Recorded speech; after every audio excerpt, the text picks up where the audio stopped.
സർക്കാർ അങ്ങനെ നാലാം വർഷത്തിലേക്ക് കടക്കുമ്പോഴാണ് 100 ദിന പരിപാടിയുമായി പോകുന്നത്. അതായത് 100 ദിവസത്തിനുള്ളിൽ തീരുമാനിക്കപ്പെട്ട കാര്യങ്ങൾ നടപ്പാക്കി മുന്നോട്ട് പോവുക. അതുപോലെ തന്നെ വാർഷികാഘോഷവേളയിൽ സർക്കാർ കഴിഞ്ഞ ദിവസം പ്രോഗ്രസ് റിപ്പോർട്ട് പുറത്തിറക്കിയിരിക്കുന്നു. ഏതൊക്കെ കാര്യങ്ങളാണ്, അതായത് ഒരു തെരഞ്ഞെടുപ്പ് പ്രകടന പത്രിക മുന്നോട്ട് വെച്ചാണ് മുന്നണികൾ തെരഞ്ഞെടുപ്പിനെ സമീപിക്കാറുള്ളത്. പണ്ടൊരു പ്രധാനപ്പെട്ട നേതാവ് പറഞ്ഞിട്ടുണ്ട്, ഇതിനൊക്കെ എന്ത് പ്രാധാന്യമാണുള്ളത്, അതൊക്കെ തെരഞ്ഞെടുപ്പിൽ അവതരിപ്പിക്കുന്ന കാര്യം മാത്രമല്ലേ എന്ന് പറഞ്ഞൊരു പ്രധാനപ്പെട്ട നേതാവ്. അന്ന് അക്കാലത്ത് വലിയ ചർച്ചയായിരുന്നു.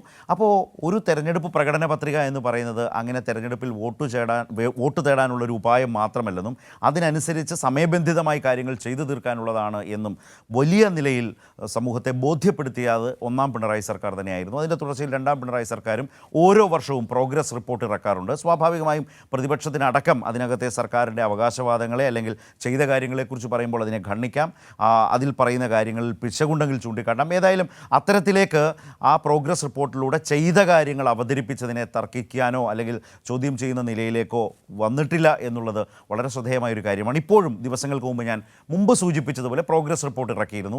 അതിൻ്റെ തുടർച്ചയിലാണ് ഈ നാലാം വർഷത്തിലും 100 ദിന പരിപാടി, അതായത് 100 ദിവസത്തിനുള്ളിൽ ആരംഭിച്ച് അവസാനിപ്പിക്കേണ്ട കാര്യങ്ങൾ ഏതൊക്കെയാണത്. ജൂലൈ 15-ന് ആരംഭിച്ച് അടുത്ത മാസം 15-ന് ആരംഭിച്ച് ഒക്ടോബർ 22-ന് അവസാനിക്കുന്ന തരത്തിലാണ് ഈ 100 ദിവസത്തിനുള്ളിൽ ചെയ്യേണ്ട കാര്യങ്ങൾ തീരുമാനിച്ചിട്ടുള്ളത്.